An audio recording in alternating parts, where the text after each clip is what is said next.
Mesdames et messieurs, bonsoir. Vous êtes les bienvenus dans ce journal dont voici le sommaire. La Guinée se dote d'une charte nationale des petites et moyennes entreprises.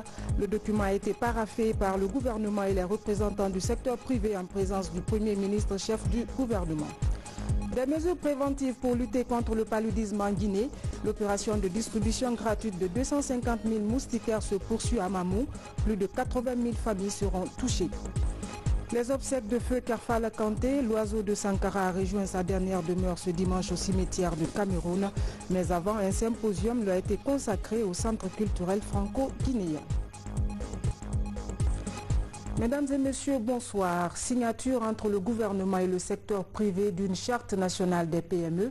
Elle devra doter ces entreprises d'un environnement favorable en leur concédant des avantages particuliers. Le rôle des pouvoirs publics est clairement défini dans ce document. La cérémonie de signature a été présidée par le Premier ministre chef du gouvernement. Compte rendu Adi Camara. C'est la co-signature de la Charte nationale des micro, petites et moyennes entreprises, fruit d'une longue concertation entre le secteur privé et le gouvernement guinéen avec l'appui de la Banque mondiale. Le document est un cadre institutionnel et juridique qui permet l'épanouissement des PME guinéennes. Il me plaît de souligner en cette circonstance que le gouvernement a sollicité et obtenu de la Banque mondiale un financement pour la mise en œuvre du projet de renforcement de la compétitivité des PME et l'accès au financement précoce. Ce projet d'une enveloppe de 30 millions de dollars américains est destiné au développement d'un écosystème de soutien aux PME à travers l'opérationnalisation des centres d'appui aux PME, KPME de Conakry.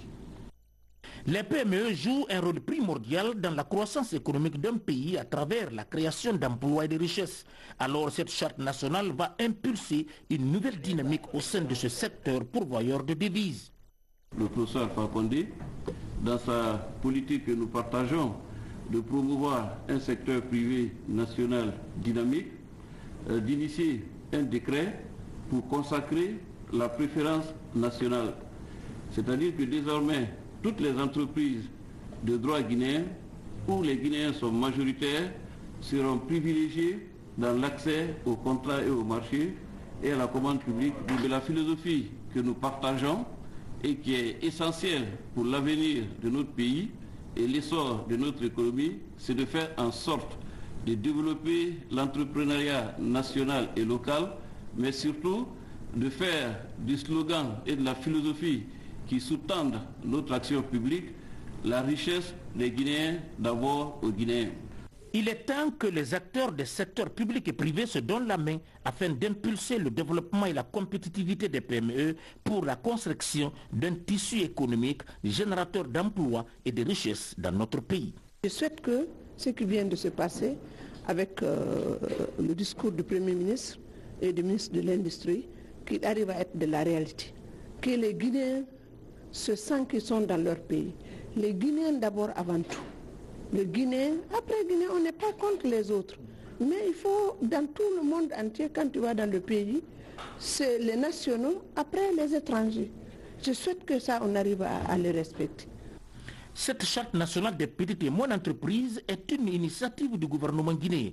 L'idée est de mettre en place aussi des politiques de formation et de gestion des ressources humaines qui sont de nature à favoriser et encourager la créativité et l'innovation. Dans le même dossier, de nouvelles directives sont données aux unités industrielles afin de mieux réglementer le secteur. C'est une annonce de Tibou Camara, ministre d'État, ministre de l'Industrie. C'était au cours d'un point de presse ici même à Conakry. Abdou Karim Camara. Des résultats encourageants sont certes obtenus ces derniers temps dans le secteur de l'industrie. Mais pour le ministère, pas question de dormir sur ses certitudes. Ce document de 9 articles est une directive qui vient meubler davantage la réglementation dans les entreprises industrielles. Son élaboration tourne autour de 3 axes stratégiques. Il faut nécessairement un contrôle avant la construction pour s'assurer que toutes les conditions sont remplies. Il faut également un contrôle avant le démarrage effectif, parce que la phase de construction est une chose, le démarrage effectif des activités en est une autre.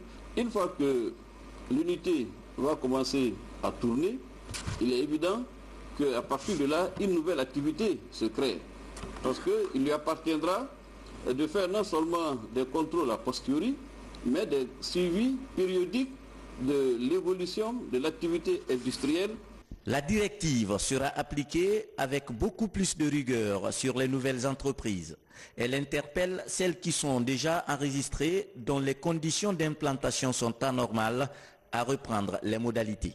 La question de certains services de l'État qui font irruption dans les industries sans en avoir le droit est aussi évoquée. Pour le cas des services spéciaux de la lutte contre la drogue, le ministre Thibou est formel. J'avais fait une circulaire qui était claire et catégorique.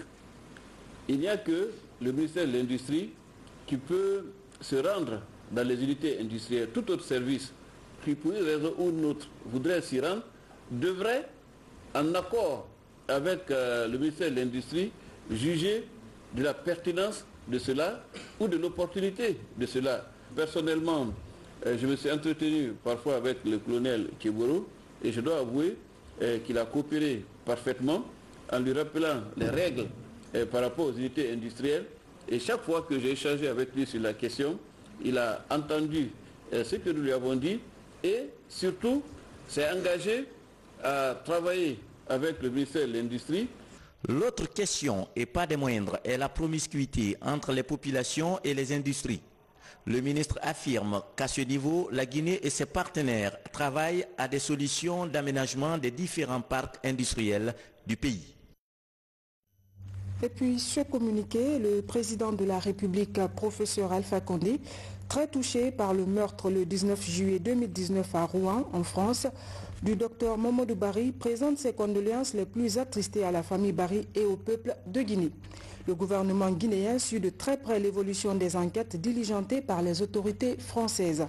Le docteur Momodou Bari était enseignant-chercheur en Guinée et en France, docteur en droit de l'université de Rouen en Normandie et a été agressé par des supporters avant le match Algérie-Sénégal le 19 juillet 2019. Il perdra la vie le 20 juillet par suite de ses blessures. Que l'âme du défunt repose en paix. Amen. Sur un autre plan, l'accès des populations à une alimentation équilibrée. La problématique a été débattue en brèche lors de la 41e conférence annuelle de la FAO qui s'est tenue récemment à Bruxelles. Les défis sont nombreux, mais la nouvelle équipe dirigeante élue à cette occasion s'engage à réussir le pari de la faim zéro dans le monde, en misant entre autres sur la modernisation de l'agriculture. Fodé Camara. Au milieu des ruines impériales, des remparts et des monuments historiques, la ville de Rome a ouvert ses portes pour accueillir 194 représentants de la société civile et des États membres de la FAO. Au compte de cette 41e session, entre autres activités à l'ordre du jour, l'élection d'un nouveau directeur général devant succéder au Brésilien José Graziano da Silva pour un mandat de 4 ans. Au terme du décompte des bulletins secrets, le vice-ministre chinois de l'Agriculture et des Affaires rurales a été élu dès le premier tour avec une avance de 30 voix sur ses deux principaux concurrents. Nous avons bien apprécié les 3 programmes des 3 candidats et je veux féliciter le docteur Chung Dong-Yu pour sa brillante élection au poste de directeur général de la FAO. Le gouvernement guinéen lui exprime par ma voix son soutien dans la conduite des grandes réformes déclinées dans son programme, enrichi des propositions des autres candidats. Autre enjeu de la 41e session de la conférence de la FAO, le diagnostic exhaustif de la situation de l'alimentation dans le monde. Les interventions des différentes délégations ont gravité autour de la trilogie migration, agriculture et développement rural. Là-dessus, proposer les jalons d'un monde rural attractif en Guinée, Mariam Kamara, la ministre de l'Agriculture, a retracé les acquis du programme présidentiel prioritaire d'appui multidimensionnel au secteur rural. Grâce aux initiatives du président de la République et à l'accompagnement de nos partenaires techniques et financiers, le monde rural a bénéficié depuis 2011 d'une attention accrue qui lui a permis d'atteindre des résultats significatifs, notamment la mise à disposition des intrants à des prix subventionnés, les programmes de désenclavement en cours des zones de production et d'aménagement hydro-agricole concourent progressivement et à un début de modernisation de notre agriculture. Pour renforcer l'engagement politique autour d'une vision commune, le siège de la FAO a aussi abrité les travaux de la conférence ministérielle Union européenne, Union africaine sur l'agriculture. Au cœur de cette 3e session, une seule question: comment promouvoir les chaînes de valeur agroalimentaires durables au niveau régional? Voilà, c'était les travaux de la 41e session de la FAO tenue à Rome en Italie. Et puis, dans la capitale anglaise, le ministre de l'Information et de la Communication, Amara Sampare, a représenté le gouvernement guinéen à la conférence internationale de la liberté de la presse organisée par le Royaume-Uni et le gouvernement du Canada. Le ministre de l'Information a participé à plusieurs panels, dont un qui portait sur le journalisme dans les environnements difficiles. Le ministre Amara Sampare a aussi rappelé les différents efforts fournis par le gouvernement dans le cadre de la liberté de la presse en Guinée. Nous y reviendrons. L'élaboration du plan stratégique national de la santé maternelle du nouveau-né, de l'enfant, de l'adolescent et des jeunes sont la preuve de l'engagement du gouvernement guinéen. À la tribune de l'Assemblée générale de l'ONU, les États mettent en avant le fait que la conférence du Caire a marqué un véritable tournant dans l'approche des questions du développement. Ils le réclament tous, plus de financement pour la mise en œuvre complète de son programme d'action. La croissance démographique galopante constitue aujourd'hui une source de vive préoccupation pour les pays africains, d'une manière générale pour la République de Guinée en particulier. Se basant sur les efforts du gouvernement pour tirer pleinement profit du dividende démographique, le président de la République a initié des mesures pratiques pour renforcer la capacité des femmes, des jeunes en milieu rural et faciliter le financement des projets des femmes et jeunes organisés en groupement. Si l'on a avancé dans la parité, l'accès à la santé et l'autonomisation des femmes, force est de reconnaître que des défis restent encore à relever. La violence affecte encore 3 femmes sur 5 dans le monde. Chaque jour, plus de 500 femmes meurent en couche. Pire encore, l'on assiste à un recul dans l'exercice des droits sexuels et reproductifs. Volet santé de ce journal, des mesures préventives pour combattre le paludisme dans notre pays. Des actions concrètes telles que la distribution gratuite des moustiquaires sont faites. L'État guinéen, soutenu par Catholic Relief Service et le Fonds mondial, lance des programmes de distribution de masse. C'est le cas à Mamou, la ville Carrefour, où 2500 moustiquaires viennent d'être distribués à plus de 80 000 ménages. Kianos Mandialo. L'opération va toucher un peu plus de 80 000 ménages dans la préfecture de Mamou. Avec plus de 250 000 moustiquaires à distribuer, le gouvernement guinéen et ses partenaires espèrent ainsi réduire la prévalence du paludisme dans la localité en développant la culture de l'usage de ces moustiquaires, qualifiés ici comme l'arme indispensable de protection contre l'ennemi commun, l'anophèle. C'est l'ennemi qui ne connaît pas d'enfants, qui ne connaît pas de femmes, qui ne connaît pas d'hommes. Aucune arme au monde, pas avec les canons, ni avec les mitraillettes ou les chars de combat, pour les combattre, il faut les moustiquaires. Donc, nous demandons à nos populations d'utiliser à bon escient ces moustiquaires pour sauver les vies, pour sauver les villages et pour sauver la population. Je tiens à avoir le moustiquaire pour empêcher que mes enfants, surtout le nouveau-né qui est là pour ne pas qu'il ait le paludisme. Aux côtés du gouvernement pour la réussite de cette campagne, Catholic Relief Service, principal récipiendaire des fonds du Fonds mondial, s'active avec son partenaire de mise en œuvre Child Fund. Grande synergie d'action pour couvrir toute la zone, acheminer et distribuer les moustiquaires, quelle que soit la distance à parcourir, et sensibiliser les populations.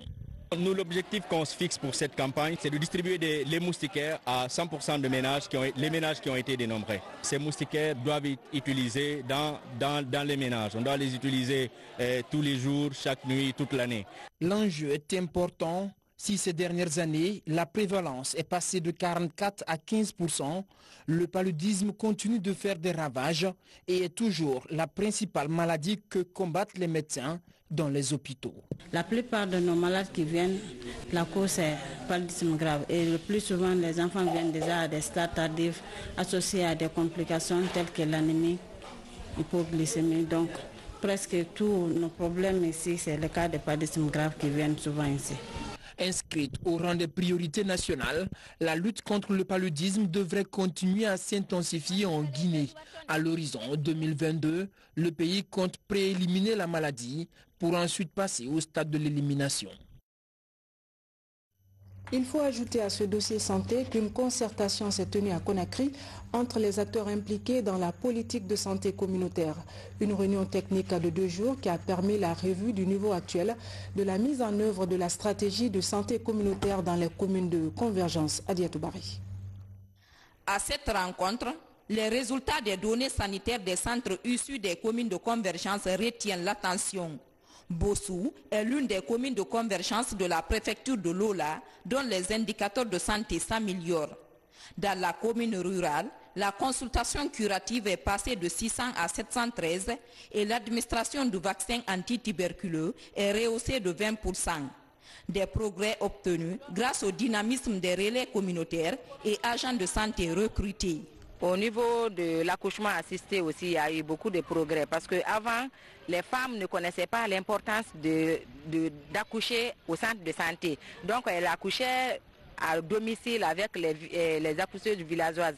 Mais les recours là maintenant, une fois qu'une femme tombe enceinte dans leur communauté, c'est eux vraiment qui poussent la femme là à venir au centre de santé, prendre le carnet, se faire vacciner. Ils vont suivre cette femme là jusqu'à l'accouchement et après la naissance encore, ils vont suivre l'enfant là jusqu'à terminer son cycle vaccinal. Ce qui est important pour nous, c'est la dynamique. Ce qui est important pour nous, c'est le contenu et que tout le monde s'approprie le contenu. Et c'est là la raison fondamentale de cette rencontre. Et quels sont les défis qui nous attendent dans le cadre de la santé communautaire. Par contre, à certains niveaux de la pyramide sanitaire, la mise en œuvre effective de la santé communautaire tarde encore. Le dénombrement de la population, la non prise en compte des activités de santé dans le budget alloué aux collectivités et surtout le dysfonctionnement des agents communautaires par endroit constituent les principales difficultés identifiées. Face à l'urgence, les membres de la plateforme multisectorielle de la santé communautaire ont pris de nouvelles dispositions. La principale activité, donc, les agents de santé communautaire et les relais vont commencer sur le terrain, ça va être le dénombrement de la population. Nous voudrions savoir, au niveau de chaque groupe de population de 650 personnes, le nom et l'adresse des femmes enceintes et de tous les enfants de moins d'1 an pour que des actions spécifiques en termes de vaccination ou de consultation prénatale soient adressées vis-à-vis de ces couches de population. Au terme des différentes missions de supervision, les autorités sanitaires et les partenaires techniques et financiers envisagent de faire l'extension des communes de convergence au niveau de 60 nouvelles autres communes. Un moyen sûr pour gagner le pari de la couverture santé universelle en rapprochant les communautés à la base des soins primaires. Enseignement technique, une 60aine de cadres certifiés en ingénierie par l'Institut de développement des compétences en Afrique. L'idée est de créer le leadership au niveau des apprenants dans ce secteur en pleine mutation. Komara Moussa.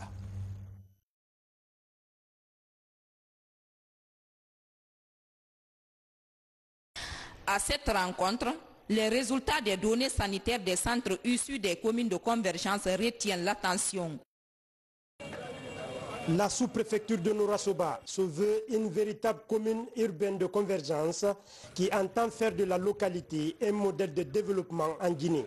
Pour y arriver, plus de 50 projets sont initiés par la mairie et l'association des fils de Nourasoba. Parmi ces projets de développement, la création de cette fondation Bintou Kouramodou Doumbouya pour la culture, l'éducation et le développement. contribuer au renforcement des écoles de la commune rurale, contribuer à l'insertion des jeunes diplômés de la commune à travers des mécanismes d'accompagnement et d'assistance et contribuer aux efforts de sensibilisation pour lutter contre l'abandon précoce des études par les jeunes au profit des mines d'or et de l'immigration clandestine. La Fondation Bintou Kouramouo Doumbouya pour la culture, l'éducation et le développement, elle se veut un cadre d'échange, de collaboration et de communication entre ses membres d'une part et d'autre part entre la Fondation et toute autre personne physique ou morale ayant les mêmes objectifs. À ce titre, elle apparaît comme un facteur d'intégration et générateur d'emplois directs et indirects pour le bien-être de l'ensemble de la population. La Fondation porte le nom du célèbre enseignant, haut commis de l'État et compagnon de l'indépendance, dont les souvenirs restent encore vivaces dans les mémoires collectives, ce qui encourage le Premier ministre chef du gouvernement à accompagner cette initiative. Au nom du président de la République, le gouvernement va accompagner la Fondation. Je vous prends l'engagement ici et je souhaite vraiment travailler à la Fondation parce que le programme de travail que vous me donnez est ambitieux, mais je crois que l'ambition est à la mesure de vos moyens. Le lancement de cette fondation coïncide avec l'initiative du gouvernement guinéen à transférer plusieurs compétences dans les collectivités décentralisées du pays. Les fils ressortissants de Nourasoba saisissent cette opportunité pour être un modèle de développement. Voilà, vous avez dû le rectifier de vous-même. C'était plutôt le reportage de Baba Kouyaté sur le lancement des activités d'une fondation humanitaire. Enseignement technique, une soixantaine de cadres certifiés en ingénierie par l'Institut de développement des compétences en Afrique. L'idée est de créer le leadership au niveau des apprenants dans ce secteur en pleine mutation. Komara Moussa. C'est une rencontre essentiellement axée sur l'ingénierie de la formation, un concept nouveau pour révolutionner la qualité de l'apprentissage dans le programme de formation professionnelle guinéenne autour de l'approche par les compétences. Les principes composants du concept sont passés en revue par ces cadres avant d'être certifiés. Cet enseignement nous a beaucoup enrichi l'esprit. À partir du moment où nous avons été associés pour la première fois avec le public, et aussi que ça nous permettrait de revoir bien ce que nous sommes en train de faire dans nos différentes institutions, du point de vue formation. Cette formation a duré 2 semaines. Elle est une des composantes du projet de construction des écoles régionales des arts et métiers de Koya et d'Abola, financé par la Banque islamique de développement. L'objectif pour l'unité de gestion, en faire un projet intégré pour l'essor de la formation professionnelle et technique. Aujourd'hui, nous sommes en train de dérouler la première partie du renforcement des capacités et donc l'ingénierie de formation. Il en aura d'autres sur la gestion des projets, sur le leadership, toute une vision pour faire de l'enseignement technique dans de meilleurs délais et un enseignement de qualité. L'ingénierie de la formation est aujourd'hui un outil indispensable pour une formation de qualité selon les spécialistes. Les autorités du secteur comptent multiplier l'exercice pour créer un leadership au niveau des différents formateurs. Nous voulons que ces bonnes pratiques ne soient pas seulement individuelles, mais plutôt que ce soit élargi et de façon transversale, de la base au sommet aussi, que tout le monde respecte les mêmes bonnes pratiques. Pour une bonne gestion et application des programmes de formation professionnelle, ces cadres sont invités à s'approprier le contenu de cette formation et de le restituer à leurs collaborateurs dans les différents services. L'actualité, c'est aussi ce tout premier forum de l'Union des forgerons de Guinée. Il s'est tenu dans la localité de Dogomé, située dans la préfecture de Dabola. Et il était axé sur les problèmes de la corporation ainsi que la paix et l'unité nationale. Mohamed Lamine Kamara. Dogomé, une des sous-préfectures de Dabola. Depuis quelque temps, le processus de développement s'accélère dans cette commune rurale à travers la réalisation des infrastructures socio-économiques de base. En plus de la volonté des fils ressortissants et résidents à mettre Dogomé dans une dynamique positive, l'État, à travers l'ANAFIC, donne un nouvel élan sans précédent en développement à cette collectivité locale. Pour consolider ses acquis dans la paix et la quiétude sociale, l'Union des forgerons de Guinée, en synergie d'action avec la coordination Manding, unifie leurs forces pour valoriser davantage le métier de la forge à travers ce forum de Dogomé. Votre présence parmi les membres de l'Union des forgerons de Guinée montre combien de fois le président de la République de Guinée, le professeur Alpha Condé, et son gouvernement s'attachent aux idéaux de paix et de fraternité entre tous les Guinéens sans exception. Aujourd'hui, plus de 40 filières dans 93 corps de métier est en train d'être accompagnée.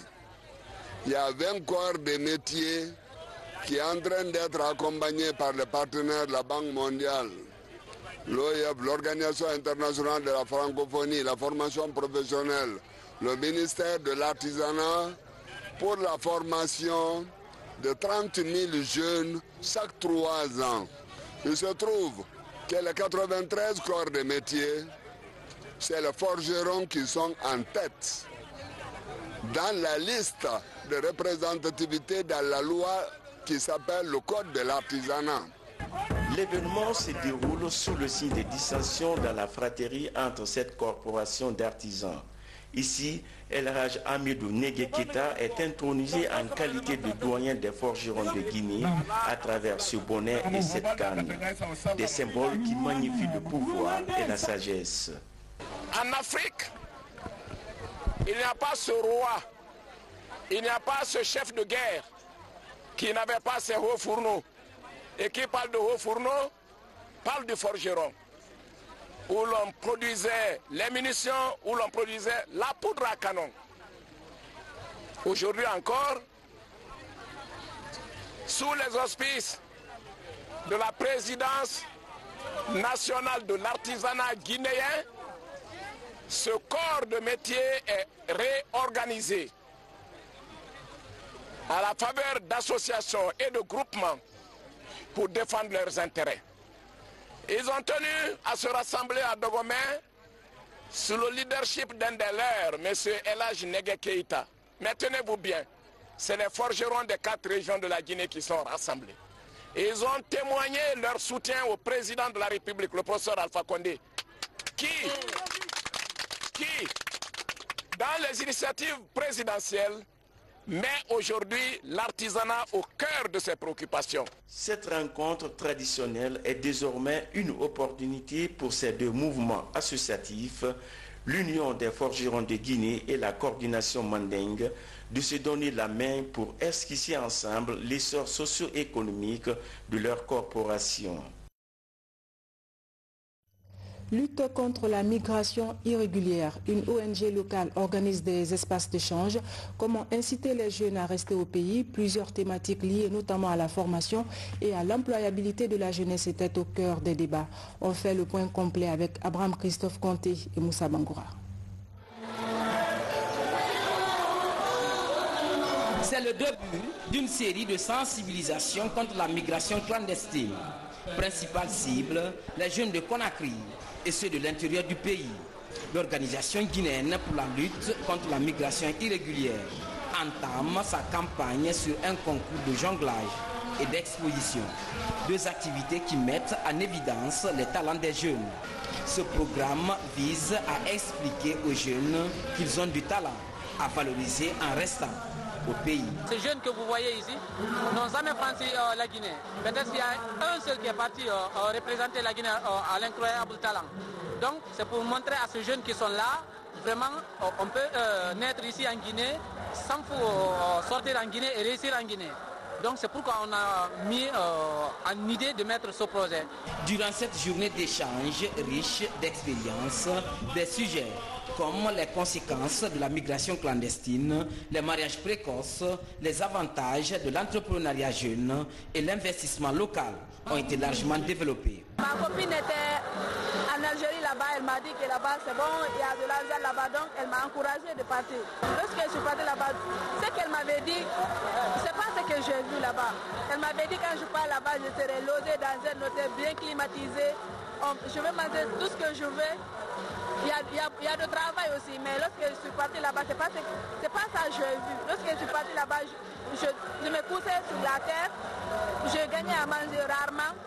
Donc, j'ai réfléchi, j'ai fait là-bas 10 mois. Maintenant, je me suis dit, les 10 mois que j'ai perdu là, si j'étais en Guinée, peut-être j'aurais pu faire quelque chose de bien chez moi. Pour nous aussi, tous les jeunes se pensaient que leur talent pouvait illuminer leur talent à partir de leur pays, la Guinée.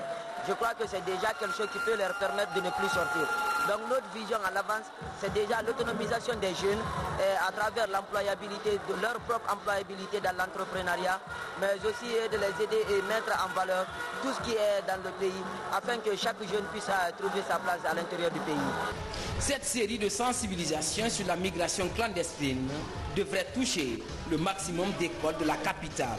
Cette initiative de l'association participe à la lutte contre l'aventure incertaine des jeunes vers l'Occident. Place à présent à l'actualité nationale en bref et en images, une actualité commentée par Daouda Tabansila. Suivez.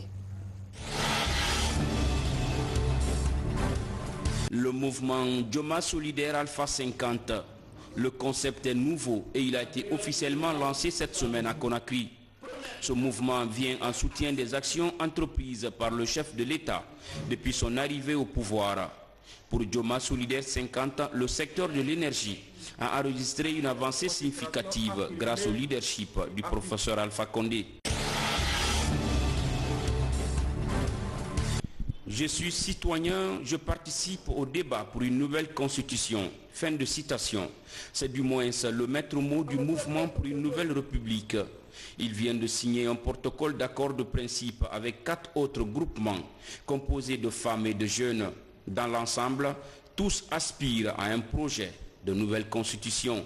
C'est de voir ces partenariats grandir, évoluer et qu'ensemble qu'on puisse atteindre les objectifs que nous nous sommes assignés. Parce qu'elles viennent d'adhérer à nos objectifs, désormais nous regardons dans la même direction. Donc une patrie, une vision. Nous avons un seul regard aujourd'hui, c'est de faire en sorte que notre chère Guinée soit dotée d'une nouvelle constitution. Tenu en Côte d'Ivoire du premier forum économique Guinée-Côte d'Ivoire, près de 400 opérateurs économiques ont pris part à la rencontre. L'objectif vise à promouvoir la coopération économique entre les entreprises ivoiriennes et guinéennes. C'est une initiative du Conseil des Guinéens de l'étranger, section Côte d'Ivoire. Pour dire à nos frères de Côte d'Ivoire de venir en Guinée pour investir parce qu'il y a des opportunités. Et puis éviter dans cette coopération sud-sud, ça permet d'éviter à nos enfants de prendre des risques d'aller traverser le désert pour aller vivre dans un mirage européen. Parce qu'il faut absolument, nous sommes battus et nous ne sommes pas levés au hasard pour organiser ce forum. Nous avons une feuille de route que notre ministère des Affaires étrangères et des Guinées étrangers nous a donnée, inciter au maximum des investisseurs à venir en Guinée. La joie se lit sur le visage de ce travailleur, d'un réceptif hôtelier de la place. Il bénéficie d'un chèque lui permettant de se rendre au lieu saint de l'islam pour accomplir son devoir religieux. Vraiment, je suis très content et très heureux. Et je veux que même soit tombe sur tout le monde. Inch'Allah, je vais prier pour le pays et tous mes collègues. Page noire, l'oiseau de Sankara a rejoint sa dernière demeure aujourd'hui. Douleur et consternation s'alternent chez tous depuis l'annonce de la mort de Kerfala Kanté. L'on parle déjà du vide culturel qu'il va laisser dans le monde de la musique. Depuis l'annonce officielle de son décès, artistes, amis, collaborateurs et membres du gouvernement ne cessent d'apporter leur témoignage et leur sympathie à la famille éplorée. Mikini Moussa Kamara. L'oiseau de Sankara plane majestueusement dans le royaume du silence. Kerfala Kanté a été honoré ce dimanche par le peuple de Guinée dû à son rang d'artiste complet. Les acteurs du secteur sont aussi les plus touchés.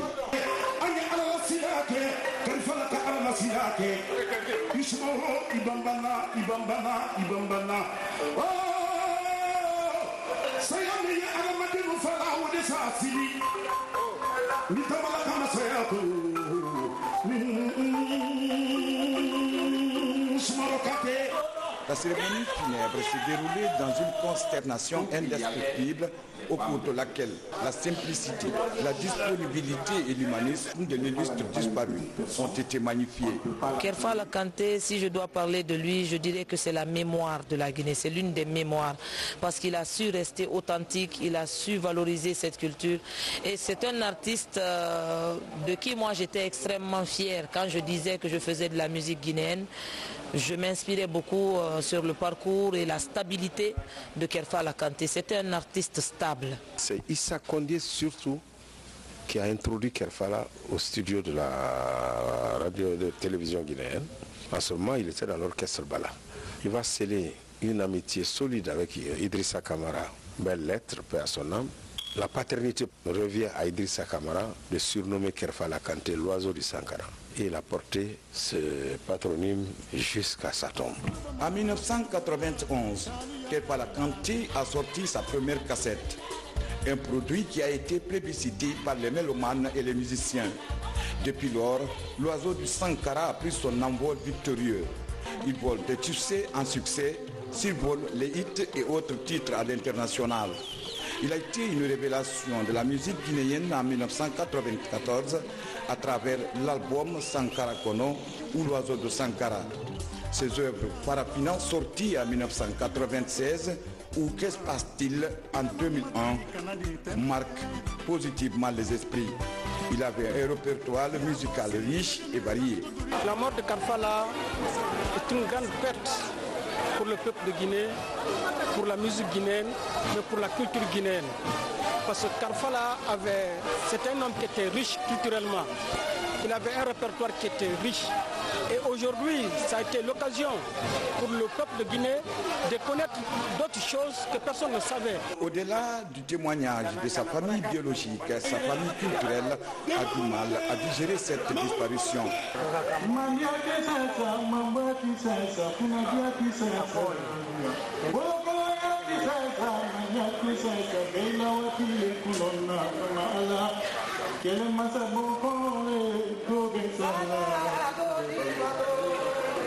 Avec une mélodie mandingue originale et bien réfléchie, Kerfala Kanté sera immortel grâce à ses multiples œuvres qui sont adorées par les mélomanes.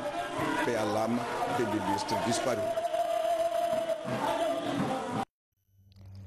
L'oiseau de Sankara a donc rejoint sa dernière demeure ce dimanche au cimetière de Cameroun. Mais avant, un symposium lui a été consacré au Centre culturel franco-guinéen en présence de la première dame de la République, du Premier ministre, des membres du gouvernement et amis de la culture. Les prières sur la dépouille mortelle de l'oiseau de Sankara ont été faites à la mosquée Kébeya. Le film de la cérémonie avec Abdou Karim Kamara. Voici 3 jours que la Guinée porte le deuil de la disparition de Kerfala Kanté. Et pourtant, ce dimanche matin, certains n'y croient pas encore leurs yeux.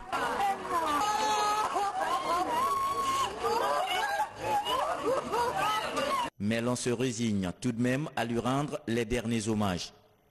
Après la levée du corps, le cortège funèbre se dirige vers le centre culturel franco-guinéen. Dans la salle de spectacle, chacun y va de son écho pour dire les honneurs en sa mémoire. Ah, l'oiseau de Sankara, tu m'as laissé, tu m'as trahi. Voici une partie de mon corps qui est partie. Kerfala, tu m'as laissé dans la main de qui parmi les artistes? Là, le deuil continue à fondre sur les Guinéens, qui ne peuvent, hélas, que s'arrêter pour pleurer un instant.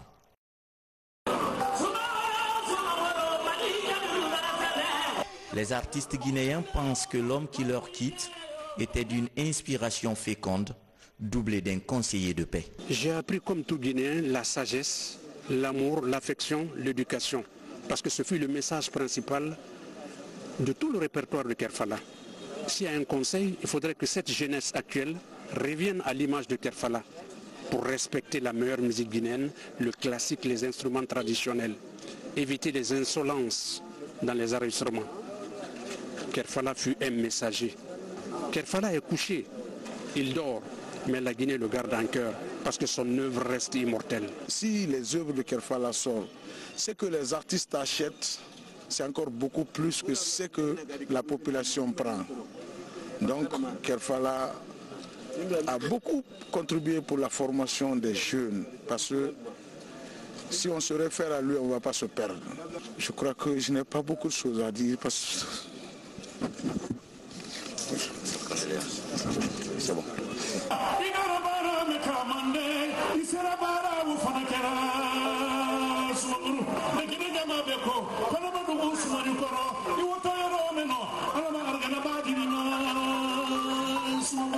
Amis, collaborateurs, plus la famille Kanté, chacun se rend à l'évidence qu'il faut vite se remettre en marche pour faire comme l'oiseau de Sankara.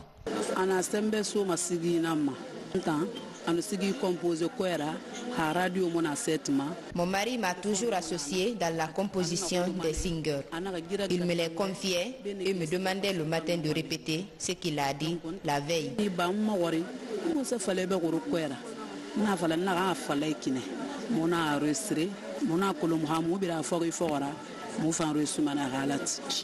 Il est 14 h. Arrivent les derniers instants d'émotion après la prière funèbre à la mosquée Kébéa. Une foule compacte se forme aussitôt, direction le cimetière de Cameroun. Ici, Kerfala est accompagné à sa dernière demeure. Il laisse derrière lui 3 femmes et 2 enfants. Comme pour dire qu'un croyant ne se trouve pas tétanisé, outre mesure, devant la volonté divine. Dors en paix, l'oiseau rare de Sankara.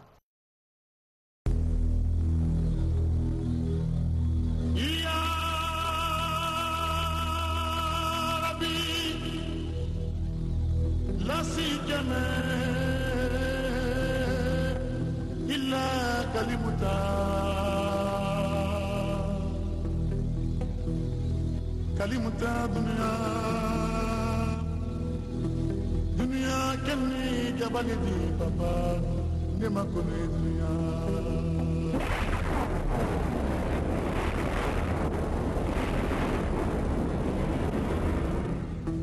fayalika fi dunia jama alimaye limani amolen keladi alika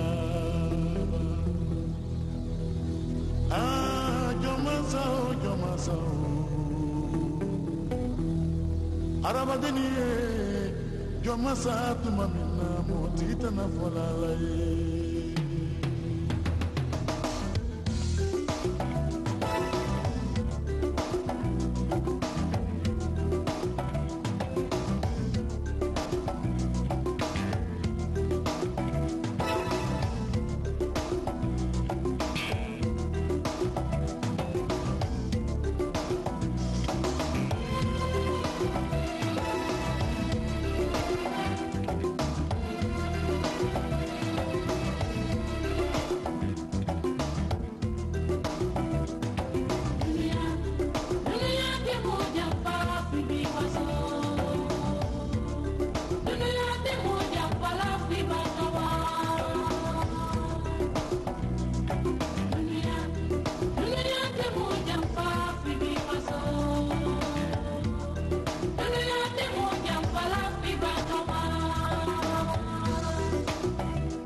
Madila,